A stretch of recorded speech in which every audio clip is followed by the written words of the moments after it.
Halo anak-anak, kembali lagi di channel YouTube Guru Ayu. Oke, pada hari ini kita akan kembali membahas materi untuk anak kelas 3 sekolah dasar, yaitu masih di tema 1, pertumbuhan dan perkembangan makhluk hidup, yaitu dengan subtema 3, pertumbuhan hewan. Nah, sebelum kita ke materi, Bu Guru mau nanya dulu nih, kalian tahu sapi tidak ya? Pernah melihat sapi bertelur? Atau pernah melihat sapi melahirkan? Kemudian kalau ayam itu berkembang biak dengan melahirkan atau bertelur ya. Kalau kalian sudah menyimak video Bu Guru sebelumnya, kalian pasti bisa jawab nih, sapi atau ayam itu berkembang biak dengan cara bertelur atau melahirkan ya. Nah, selain sapi dan ayam, pada pembelajaran kita hari ini kita akan membahas pertumbuhan dan perkembangbiakan hewan yang lainnya lagi. Untuk itu, ayo kita simak materinya bersama-sama ya.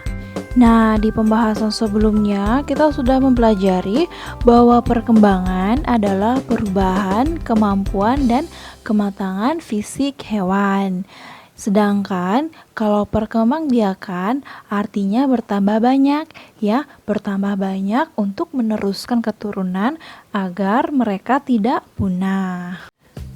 Nah, di video sebelumnya kita sudah membahas bahwa perkembangbiakan hewan ada 3 jenis, yaitu bertelur atau ovipar, ada hewan ayam, bebek, burung, kupu-kupu, nyamuk, katak, dan lain sebagainya. Yang kedua ada hewan berkembang biak dengan cara melahirkan atau vivipar, yaitu ada sapi, kuda, domba, kambing, kucing, gajah, singa, macan, dan lain sebagainya.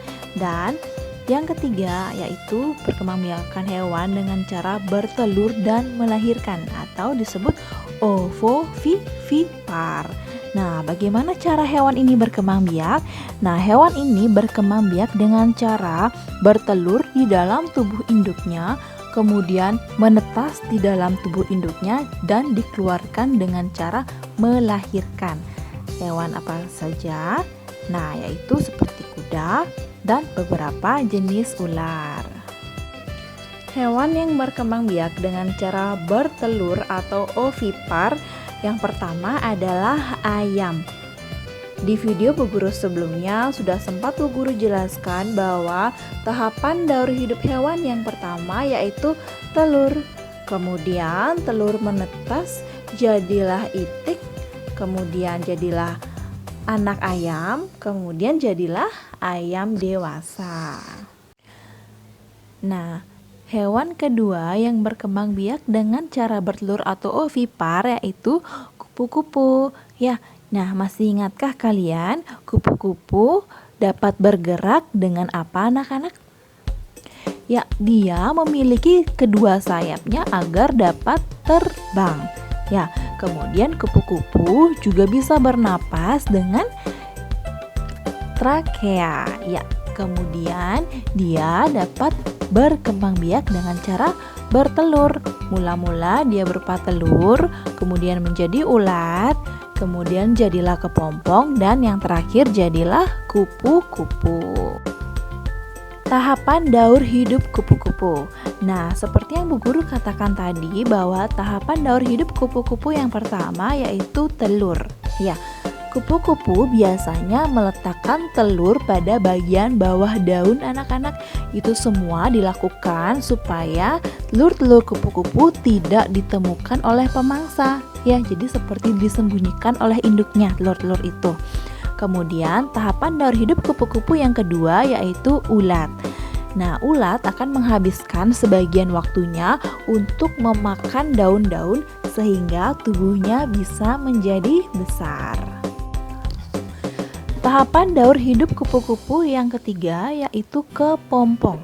Nah, setelah tumbuh besar, ulat akan mencari tempat yang lebih aman untuk berdiam diri, ya seperti di bawah ranting pohon seperti gambar tersebut, dan ulat akan membentuk kepompong. Kemudian, tahapan daur hidup kupu-kupu yang terakhir yaitu kupu-kupu. Nah, ulat dalam kepompong tersebut akan berubah menjadi kupu-kupu. Nah, selain kupu-kupu, kata juga memiliki 4 tahapan daur hidup anak-anak. Ya, kita lihat di situ mulai dari telur, kemudian berudu, kemudian berubah menjadi katak muda hingga menjadi katak dewasa. Nah, katak mengalami perubahan bentuk yang sangat berbeda-beda anak-anak. Nah, daur hidup katak dimulai dari telur. Ya, katak itu bertelur di tempat yang ada airnya seperti di kolam seperti itu ya.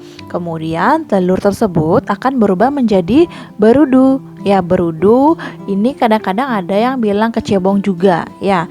Kemudian berudu akan berubah menjadi katak muda yang memiliki ekor. Nah, kita lihat di situ katak mudanya seperti ada ekor ya. Kemudian katak muda akan berkembang menjadi katak dewasa. Nah, katak dewasa ini bisa hidup di air maupun bisa hidup di darat. Yang pasti dia sering berada pada tempat yang lembab. Nah, selain katak dan kupu-kupu, nyamuk juga berkembang biak dengan cara bertelur atau ovipar. Daur hidup nyamuk dimulai dari telur, kemudian dia akan menetas dan menjadi jentik-jentik. Jentik-jentik akan berubah menjadi pupa. Dan setelah beberapa waktu, pupa akan berubah menjadi nyamuk dewasa. Tahapan perkembangan nyamuk berlangsung cepat dan terjadi pada media air. Beberapa nyamuk dapat menjadi penyebar penyakit yang mematikan. Nah, seperti contohnya nyamuk Aedes aegypti yang dapat menyebabkan penyakit demam berdarah. Penyakit demam berdarah dapat mengakibatkan kematian. Selain demam berdarah, banyak lagi penyakit lain yang ditularkan oleh nyamuk. Salah satu penyebab berkembangnya nyamuk adalah karena banyaknya genangan air. Nah, oleh karena itu kita harus rajin untuk membersihkan lingkungan serta membuang benda-benda yang sudah tidak dipakai agar tidak menjadi tempat perkembangbiakan nyamuk. Oke anak-anak, pembahasan selanjutnya yaitu hewan yang berkembang biak dengan cara melahirkan atau vivipar. Ya, Bu Guru contohkan di sini yaitu kucing.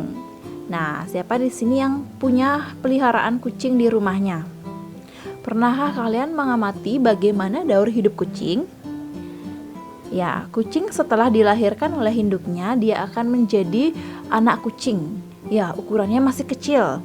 Nah, seiring bertambahnya usia karena dia diberikan makanan yang sehat dan bergizi, tentu saja dia semakin tambah tinggi dan semakin bertambah ukuran berat badannya. Jadilah dia kucing muda. Seiring bertambahnya usia lagi, kemudian dia selalu makan makanan yang sehat dan bergizi, dia akan menjadi kucing dewasa. Nah, selesai sudah pembahasan kita pada hari ini mengenai pertumbuhan dan perkembangbiakan pada hewan. Semoga materi yang Bu Guru sampaikan dapat dengan mudah dipahami dan dimengerti ya anak-anak. Jangan lupa untuk selalu menjaga kesehatan dimanapun kita berada. Selalu terapkan pola hidup bersih dan sehat agar kita terhindar dari berbagai macam virus dan penyakit. Jangan lupa klik like, subscribe, dan tekan tombol lonceng supaya kalian selalu mendapatkan video terupdate dari Bu Guru Ayu. Terima kasih dan sampai jumpa.